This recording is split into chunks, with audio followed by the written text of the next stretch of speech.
I am going down to a local co-work space here in Atlanta.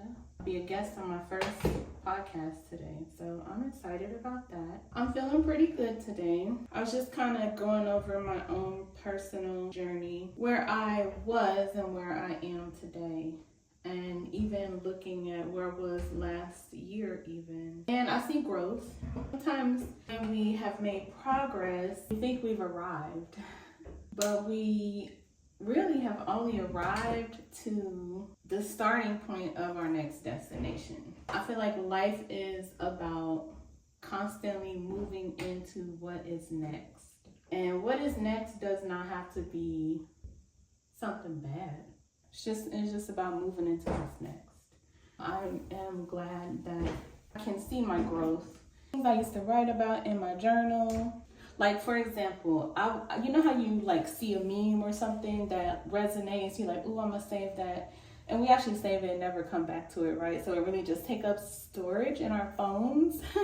Certain things that don't necessarily resonate with me anymore because I have grown, I have learned, and that knowledge is no longer, I wouldn't say it's no longer useful, but it doesn't apply anymore. Things that really resonated, I'm like, ooh, I feel that in my soul. And it doesn't anymore because I've grown. I don't need it anymore. So that's another reason I could tell that I've grown. I never know which way to look at, I never know which part to look at in the camera. You may not grow as quick as you think you should sometimes. And sometimes you may find yourself repeating lessons. And that's okay, because if you have to repeat the lesson, there's something obviously that still needs to be learned, or you haven't quite mastered the lesson to get to the next level. I use discernment with what I share publicly because when I share my story, I share somebody else's story as well.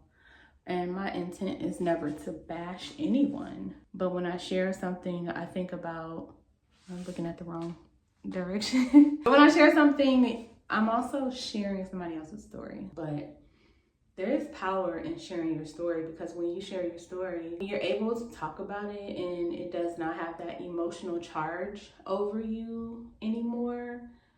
You're free from it. If me sharing my story can help another woman, or even man, a lot of men say they resonate with the things that I share, I've done my job, because my intention is to have an impact by helping people recognize their worth, their value. And of course I wouldn't even call them good or bad decisions. We all make decisions, and sometimes those decisions serve us, sometimes they don't. But we don't have to remain subject or a victim of those choices or somebody else's choices.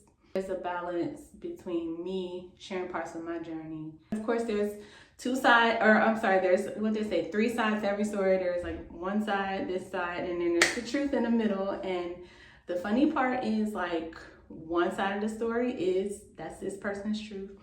Other side is this person's truth. I also don't push down my experience and what I felt. So I'll never shrink back on my story as far as the impact that it had on me, because those are some things that I felt myself. I felt them in my body. I felt them in my soul. I felt them down to my bones. Nobody can ever deny me that. I think I'm in here and I'm gonna finish getting ready. And we're back. I am ready. She's ready.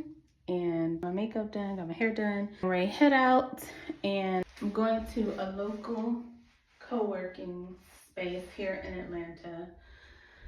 And yeah, it's just I'll just show her. Oh, they're painting outside. I keep feeling like somebody's in the house. This is from Fashion Nova, and I got this back in April, I think. But yeah, Fashion Nova. We're gonna keep it simple. I'm not sure if I'm gonna still keep the pearl earrings in, or maybe I'll add some color. Also, just have a little color on my lips. This is the NARS Laguna. I think I like this one because this one's kind of like, I'm not doing too much, but I'm doing a little something. Set my makeup with this Urban Decay All Nighter. Foundation I use is Bare Minerals. I don't know, I feel like this stuff is like, it's the color for me. That's the only thing that I can find. I always come back to it. Another one that I like is not even on here anymore. I think it's Halo. Do they even make this anymore? No, I don't think they make this anymore. Smashbox. But this is good stuff. The blush is from this All Aglow Clinique palette. Mascara and brows. I'm probably gonna be like, ew. This Anastasia and Benefit. I actually was using the brow powder, the Anastasia brow powder, but Benefit, I like this one a little better, and this one kind of matches my hair because I darken my brows a little bit. But in the summertime, my hair gets lighter, and so I needed a lighter powder. You probably can't tell, but I have a lot of oils in my hair. So mascara, Sky High. My daughters call this the TikTok mascara. Tried a lot of mascaras, and that's one that I seem to go back to as well. This stage, this is what works. I do like to try new things though. But if something works, then I keep it in my repertoire. I think I'm gonna do a red lipstick because I think that goes well on camera. And I think I'm gonna wear this Chanel here. This is Daring Red. I'm gonna wait and see how my accessories come together and stuff. I'm gonna get my car loaded up. What's happening on Interstate 75, because you never know what's gonna be going on in these Atlanta streets. I'm getting ready to go into battle, y'all. So I'll be back. So I just made it down to the bakery, the co-work space, and yeah, I'm gonna get some work done down here and film some content, and yeah, I'll be preparing for my first guest appearance on a podcast. So I'm super excited about that.